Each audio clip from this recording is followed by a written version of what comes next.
Le drame commence en montrant Woo Young-woo, une petite fille diagnostiquée autiste avec le syndrome d'Asperger à l'âge de 5 ans. Le père de Young-woo, Woo Gwang-go, était toujours inquiet à cette époque car elle ne parlait jamais ni ne disait un mot. Un jour, alors que son père se disputait avec un vieil homme de leur quartier, Young-woo a immédiatement couvert ses oreilles et a mentionné des articles de loi criminelle sur la violence.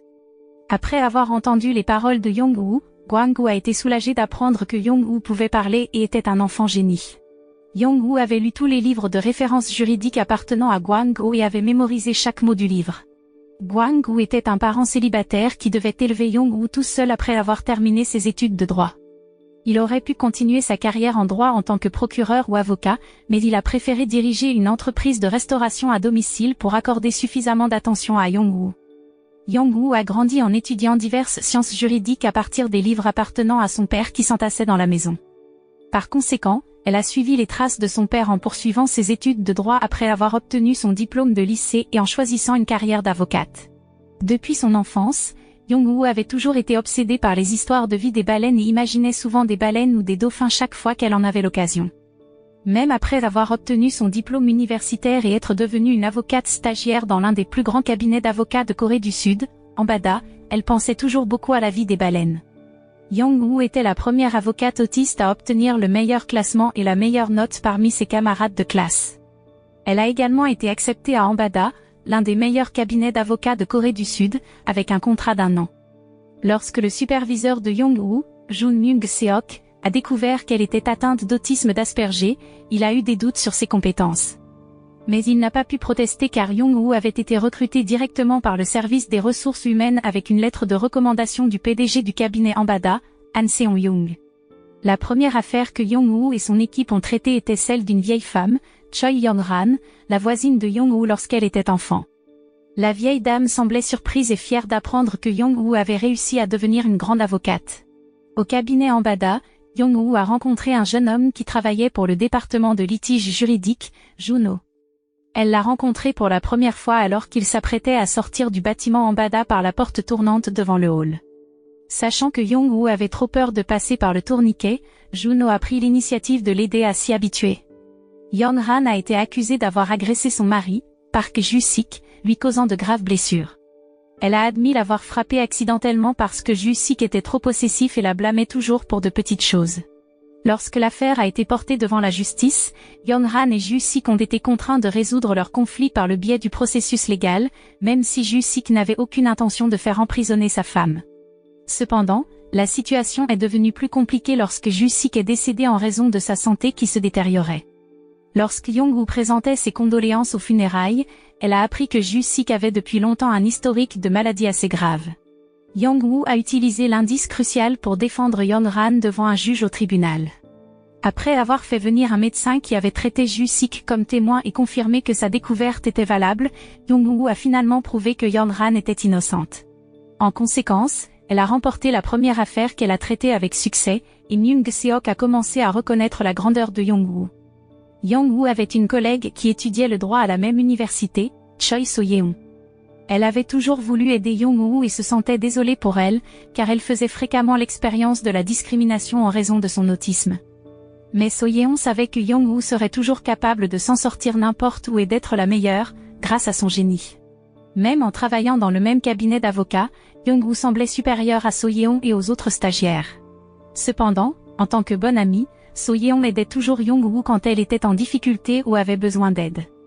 En plus de So-yeon, Young-woo avait aussi une amie nommée Jae-rami, qui était très proche d'elle et la connaissait depuis longtemps. Elle était la seule personne qui accepterait Young-woo et la seule amie que Young-woo avait quand elle venait de s'installer dans une école secondaire rurale. Au début, Young-woo fréquentait une école secondaire en centre-ville, non loin de chez elle. Après avoir été harcelée, le père de Young-woo décida de la transférer dans une école secondaire rurale. Mais peu de choses avaient changé pour Young-woo. Elle continuait à subir des brimades de la part d'autres élèves en raison de son autisme. Heureusement, Young-woo rencontra des étudiants courageux comme Jae-rami, qui osaient combattre l'injustice dont était victime Young-woo. Lorsque Young-woo rencontra Jae-rami, elle devint Rami. Young-woo se sentait toujours en sécurité aux côtés de Jae-rami. Jae-rami travaille actuellement comme serveuse dans l'un des cafés-restaurants avec un homme nommé Kim Min-sik, qui n'avait que Young-woo comme cliente fidèle. Certaines personnes estimaient que le stage chez Ambada était une compétition et que seuls les meilleurs seraient promus en tant qu'employés permanentes. Mais certaines personnes prenaient la compétition très au sérieux, l'une d'entre elles étant Min-woo, le collègue de Young-woo au sein de l'équipe des jeunes avocats. Min-woo considérait toujours Young-woo comme sa rivale et ne la voyait jamais comme une amie de travail. La deuxième affaire à laquelle l'équipe de Young-woo a dû faire face concernait la robe de mariée qui était tombée lors du mariage de la fille d'un homme d'affaires fortuné. Le père de la mariée, Kim Jong-gu, avait l'intention de poursuivre l'hôtel préparé pour le mariage de sa fille. Ils étaient considérés comme ayant humilié sa fille devant de nombreuses personnes. L'hôtel qui accueillait l'événement du mariage appartenait à la famille du marié, Hong Jin-uke, donc sa famille devait aussi être responsable de cette affaire. Kim Jong-gu demandait une énorme indemnisation pour toutes les pertes subies par sa fille, Kim Hwa-young. Myung-seok, une équipe de jeunes avocats commencèrent à résoudre l'affaire, même s'ils n'étaient pas sûrs de pouvoir gagner. Lorsque l'affaire fut résolue, Young-woo passa plus de temps avec Juno, et lentement la relation entre eux devint plus étroite. Même la chaleureuse interaction entre les deux fut remarquée par So-yeon, qui aimait secrètement Juno. Juno écoutait patiemment les paroles de Young-woo sur les baleines et les dauphins tandis qu'ils passaient du temps ensemble à l'heure du déjeuner. Après cela, Young-woo et Juno se rendirent à l'hôtel pour enquêter sur l'incident de la robe de mariée afin de déterminer s'il était dû à la négligence du personnel de l'hôtel ou simplement à un accident ordinaire. Ils se rendirent également chez Hwa-young pour obtenir plus d'informations à son sujet. Une fois toutes les données recueillies, ils tinrent une réunion avec toute l'équipe pour déterminer les accusations à porter devant le tribunal. Après une discussion approfondie, Young-woo trouva enfin un moyen pour que la poursuite obtienne une indemnisation significative, et Kim Jong-gu fut satisfait d'apprendre la nouvelle. Mais il s'avéra que Hwa-young avait un avis différent et supposait que son père faisait tout cela pour gagner beaucoup d'argent. Elle estimait que son père ne se souciait jamais de ses sentiments. Il ne se rendit même pas compte qu'elle se mariait par contrainte. Peu de temps avant le début du procès, Hwa-young se rendit secrètement chez Young-woo et lui demanda comment elle pouvait arrêter l'affaire. Après avoir consulté Young-woo, Hwa-young apprit enfin qu'elle pouvait mettre fin au procès en retirant ses accusations devant le juge. Son père réprimanda Hwa-young pour cette décision, mais elle insista pour dire que les victimes, dans ce cas, étaient elles-mêmes. Elle avait le droit de prendre cette décision.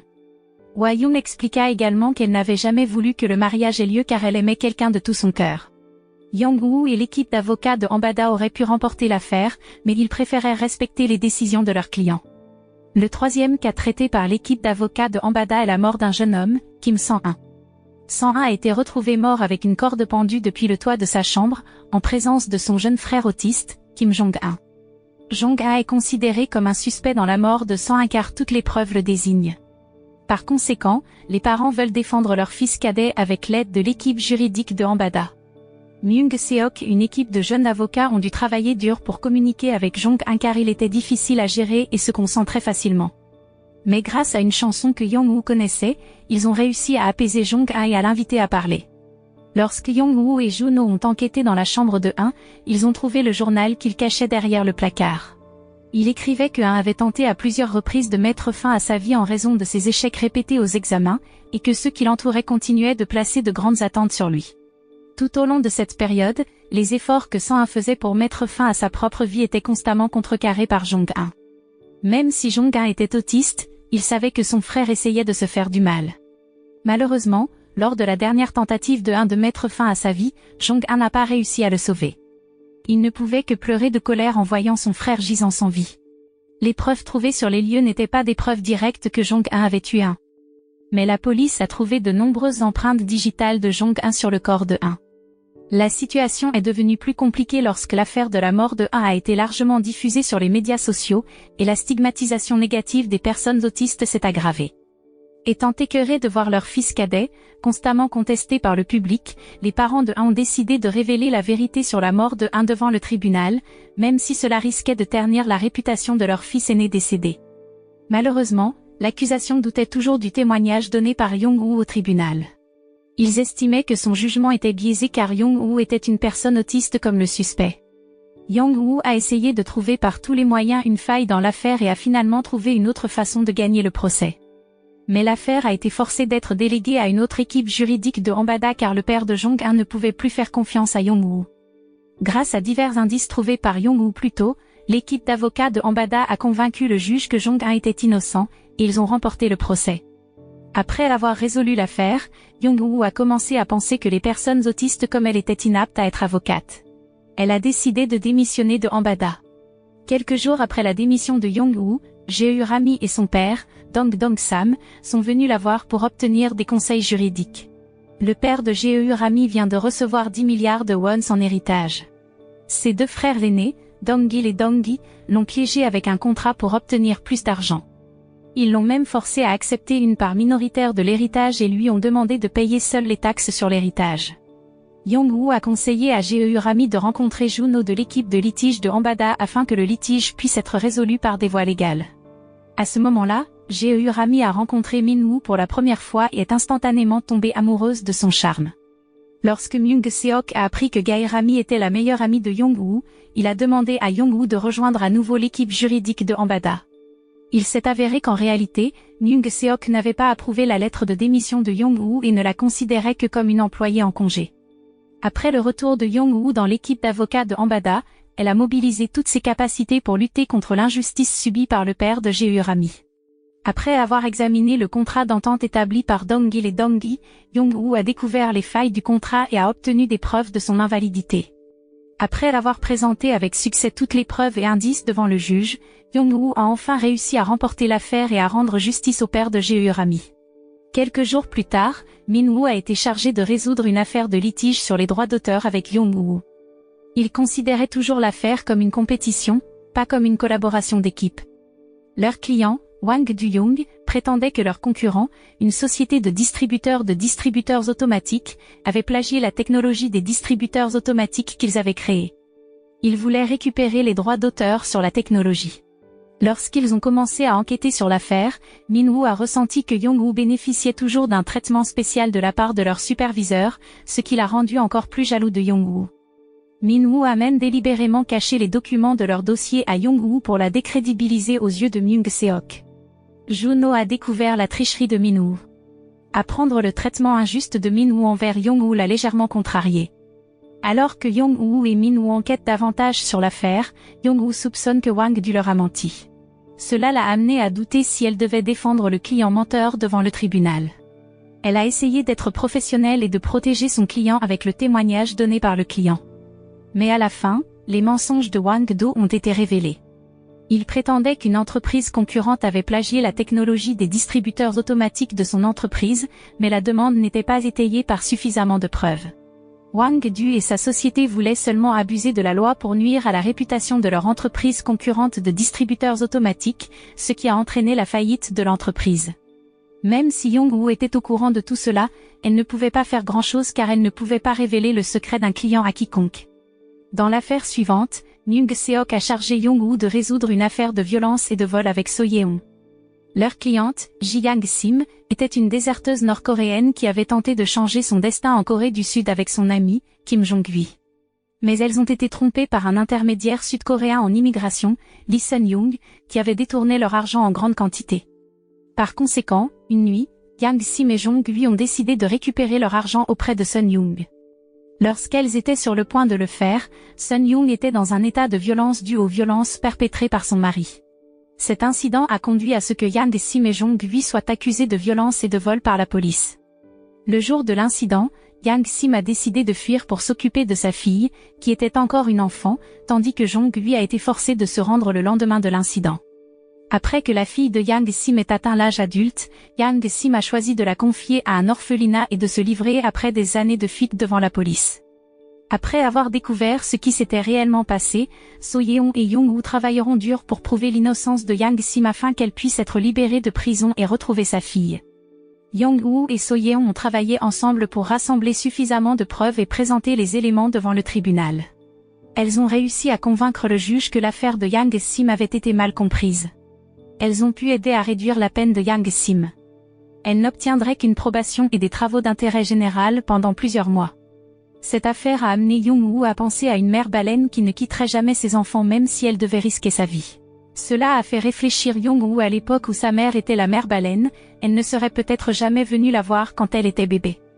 L'autre jour, l'équipe de représentation légale de Ambada a dû affronter l'équipe de représentation légale de leur entreprise rivale, Taezan, dirigée par une avocate, Tatsumi. Myung-seok doutait de leur capacité à battre une avocate expérimentée comme Tatsumi dans cette affaire car chaque argument émis par Tatsumi était toujours pertinent. Mais grâce au génie de Young-woo, l'équipe de Ambada a présenté des preuves solides liées aux affaires qu'ils avaient traitées, ce qui leur a tout de même donné une chance de gagner l'affaire lors du deuxième procès. Un jour, Young-woo a commencé à apprendre qu'elle avait pu intégrer le cabinet d'avocats Ambada grâce au népotisme, où le père de Young-woo avait une relation assez proche avec le PDG de Ambada. Gwang-ho a argumenté qu'il ne pouvait pas permettre à Young-woo de se décourager simplement parce qu'aucun cabinet d'avocats en Corée n'était prêt à l'accepter en raison de son autisme. Bien que Young-woo ait réalisé que son père avait de bonnes intentions pour elle, elle a été déçue de découvrir qu'elle avait intégré le cabinet d'avocats Ambada non pas en raison de ses propres compétences. Lorsque Young-woo réglait une affaire de litige contre le cabinet d'avocats Tasan il y a quelque temps, elle a reçu une offre d'emploi de Tatsumi. Elle avait entendu dire que Tatsumi était une avocate ayant un taux de réussite très élevé dans les affaires, et Young-woo avait été impressionné par son expertise. C'est pourquoi, lorsque Tatsumi lui a permis de rejoindre le cabinet d'avocats Tasan, elle avait l'intention d'accepter l'offre. Elle savait que Tatsumi voulait l'embaucher après avoir vu les énormes compétences qu'elle avait. Young-woo souhaitait utiliser cette opportunité pour prouver à son père qu'elle pouvait être indépendante. Cette nuit-là, Young-woo a fait ses bagages et a dit à son père qu'elle resterait avec Jae Rami pendant un certain temps. Elle a également révélé qu'elle démissionnerait du cabinet Ambada et déménagerait au cabinet d'avocats Tasan car elle avait reçu une offre directe de Tatsumi. Sachant cela, Gwang-ho est immédiatement parti à la recherche de Young-woo et lui a révélé le grand secret qu'il avait caché. Il a dit à Young-woo que Tatsumi était sa mère biologique, qu'il avait abandonnée quand elle était bébé. La nouvelle choquante a clairement laissé Young-woo sous le choc et confuse. Elle a vacillé, est tombée dans l'escalier et a perdu connaissance. Le père de Young-woo l'a immédiatement conduite à l'hôpital. Il a commencé à lui raconter ce qui s'était réellement passé entre lui et Tatsumi. Ils ont tous deux étudié le droit à la même université et ont commencé à sortir ensemble en première année de fac. Mais par accident, Tatsumi a commencé à concevoir Young-woo et la famille de Tatsumi, qui était une famille riche, a choisi d'avorter. Gwang-ho a supplié Tatsumi de défendre le bébé et qu'il s'occuperait du bébé seul sans la faire intervenir. Gwang-ho a réalisé que leur statut social était très différent. On attendait de Tatsumi qu'elle puisse continuer la réputation politique de sa famille. Gwang-ho n'a jamais dérangé Tatsumi après la naissance de Young-woo. Après avoir entendu toutes ces histoires, Young-woo ne semblait pas perturbée et a au contraire trouvé des indices sur l'affaire sur laquelle elle travaillait. Après sa guérison, Young-woo a présenté des preuves solides devant le juge et a remporté le procès en battant sa mère. Après la fin de l'affaire, Young-woo est allé au cabinet d'avocat Tasan pour voir Tatsumi en personne. Au début, Tatsumi était confuse et pensait que Young-woo était venu accepter son offre pour rejoindre l'équipe d'avocats de Tasan. Mais ensuite, Young-woo a révélé qu'elle ne pouvait pas accepter l'offre d'emploi car elle était la fille que Tatsumi avait abandonnée il y a des années quand elle était bébé. Young-woo a expliqué qu'elle voulait quitter Ambada car elle voulait être indépendante de l'aide de son père. Mais si elle devait rejoindre un autre cabinet détenu par sa mère, cela ne ferait aucune différence. Après avoir appris que Young-woo était sa fille qu'elle avait abandonnée il y a des années, Tatsumi s'est sentie dévastée et coupable. En retenant ses larmes, Tatsumi a demandé si elle la détestait. Young-woo a répondu qu'elle était heureuse d'avoir vu sa mère, même après seulement quelques moments. Avec le temps, So-yeon a réalisé que toute l'attention que Juno portait à Young-woo était inhabituelle. Elle pouvait voir que Juno aimait beaucoup Young-woo. So-yeon a essayé de l'expliquer à Young-woo, qui ne semblait pas sensible aux sentiments de Juno. Young-woo a admis qu'elle n'avait jamais pensé que quelqu'un puisse l'aimer comme petite amie, étant donné qu'elle était autiste. Elle aimait aussi Juno parce qu'il était toujours gentil et attentionné envers les autres. Mais Young-woo a hésité à savoir si elle l'aimait. En tant que bonne amie, Jae Rami a conseillé à Young-woo de s'assurer qu'elle aimait Juno. Après avoir suivi la suggestion de Jae Rami, Young-woo a commencé à croire qu'elle avait des sentiments d'amour pour Juno. Elle a pris l'initiative de lui faire part directement de ses sentiments. Malheureusement, quand elle a exprimé ses sentiments, il devait s'occuper du client de l'affaire qu'il traitait. Juno n'avait pas le temps de donner à Young-woo une réponse. Au début, Juno était confus par le comportement étrange de Young-woo, allant de tirer une chaise, la protéger du côté de la route, ouvrir la porte pour l'aider à apporter ses affaires. Mais ensuite, il a appris que Young-woo faisait cela parce qu'elle l'aimait. Juno aimait aussi Young-woo et a décidé de lui exprimer ses sentiments. Mais étrangement, Young-woo semblait nerveuse et s'est immédiatement enfuie de lui. Le jour suivant, Young-woo est allé voir Juno pour s'excuser. Depuis ce jour, ils étaient officiellement en couple.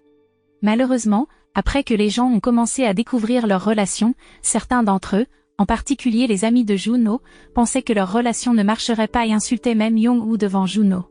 D'autre part, l'équipe juridique de Hambada a remporté divers cas, allant de la protection des arbres monumentaux appartenant à un village à la résolution de différents litiges. Il y a eu des moments où Hambada a eu besoin d'aide pour obtenir les résultats souhaités. L'un des échecs a été le cas d'un jeune homme, Bang Gupong, qui voulait libérer les enfants des exigences pesantes de l'apprentissage scolaire. Lorsqu'il a découvert que les enfants étaient souvent forcés d'étudier jusqu'à tard le soir, Bang Gu les a invités à jouer et à se divertir ensemble dans une montagne. Suite à cet incident, Bang Gu a été signalé par certains parents des élèves. Il a été inculpé d'enlèvement car il avait emmené leurs enfants sans permission. Bien que les enfants qui étaient allés avec Bang Gu dans la montagne à ce moment-là aient affirmé qu'ils étaient heureux, il a quand même été inculpé par le juge pour tentative d'enlèvement. Bang Gu a également accepté l'inculpation avec grâce. Il a ensuite dit aux parents de laisser leurs enfants avoir du temps pour jouer avant qu'il ne soit trop tard. Dans l'affaire suivante, l'équipe juridique de Hambada a dû traiter le cas d'un jeune homme, Yang Jong-il, accusé d'avoir maltraité une fille souffrant d'un trouble intellectuel, Shiny Young. Jong-il et Young ont admis qu'ils s'aimaient, mais le jury et le juge ont quand même estimé qu'il s'agissait d'un cas de harcèlement. Ils ont considéré que Young ne pouvait pas donner un consentement ou un jugement approprié sur ses sentiments. À un moment donné, Myung Seok et son équipe ont eu l'opportunité de résoudre un litige sur l'île de Jeju et en ont profité pour prendre des vacances. Pendant ce temps, Junho a commencé à se sentir seul parce que Young-woo était trop concentré sur son propre monde. Il faisait trop souvent des activités que Young-woo seul aimait. Il a commencé à parler à Young-woo du problème et à essayer de trouver la meilleure solution pour leur relation. Alors qu'il déjeunait, Junho a demandé à Young-woo de rencontrer sa sœur aînée, qui vivait sur l'île de Jeju. Il voulait présenter Young-woo comme sa petite amie. Pendant ce temps, Rami a décidé de partir en vacances sur l'île de Jeju après avoir appris que l'avocat Min-woo partirait également en voyage d'affaires.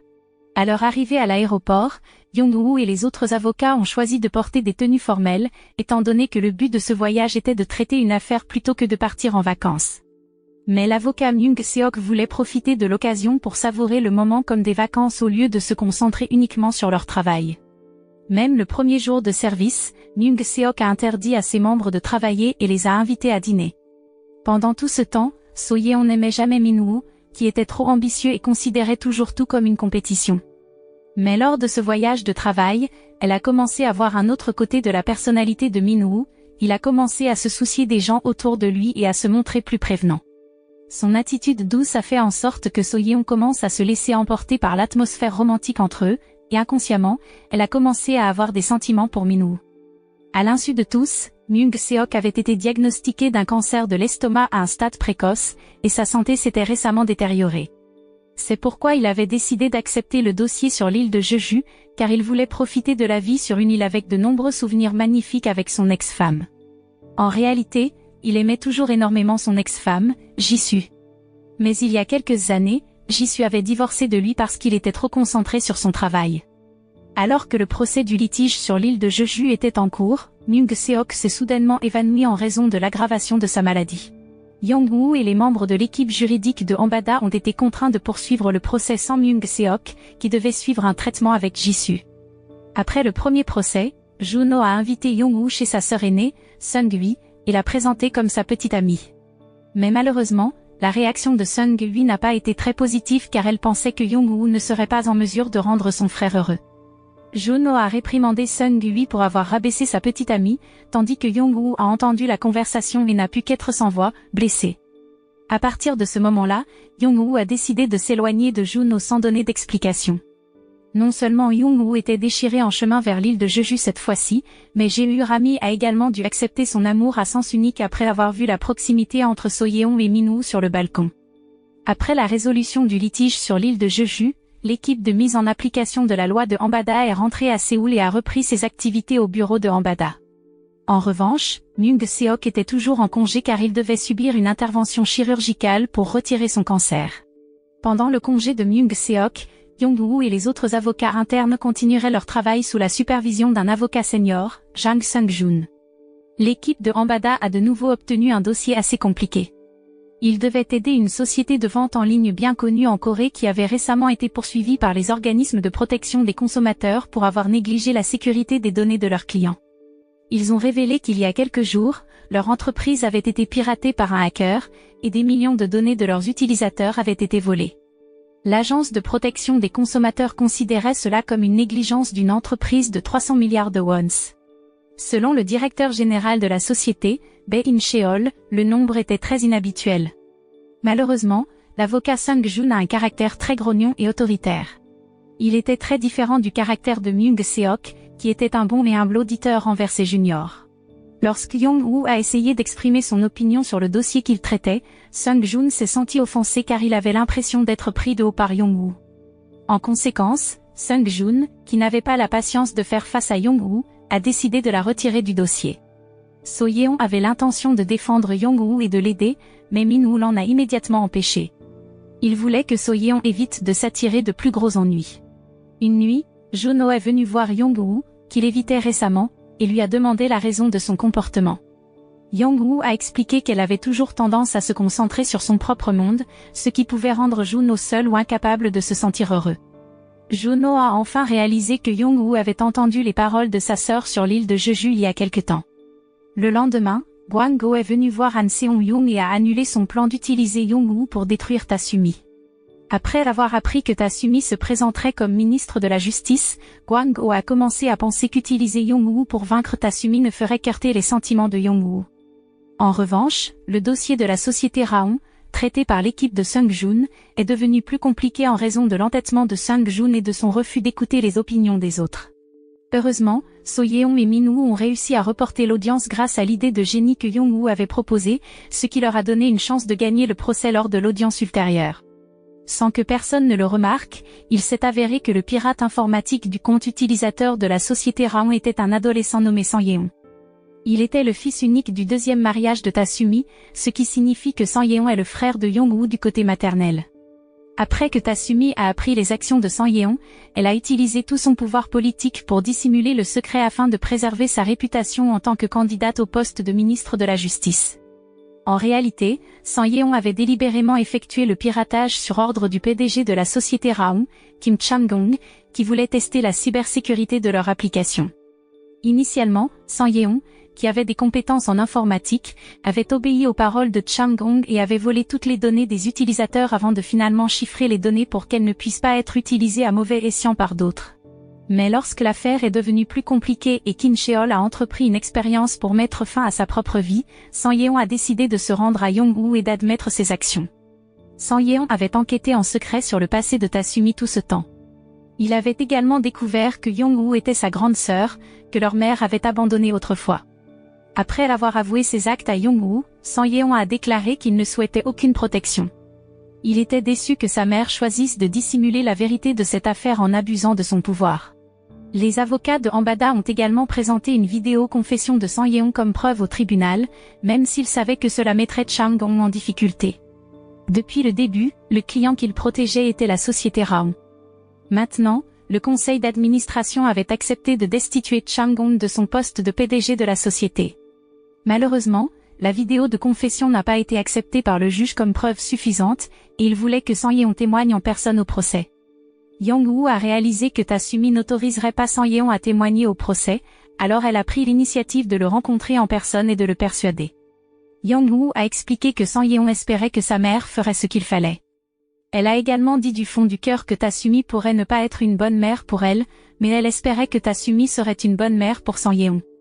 Le lendemain, Sang Yeon a finalement témoigné devant le juge au procès et a accepté toutes les sanctions imposées par le juge en vertu de la loi applicable. Il s'est excusé auprès du haut fonctionnaire de Raon pour toutes les pertes qu'il subissait actuellement. Tandis que Tatsumi a décidé de se retirer de la candidature au poste de ministre de la Justice. Le lendemain, Chang-gong, l'ancien PDG de Raon, responsable de tout ce chaos, a enfin été arrêté par la police pour toutes ses erreurs.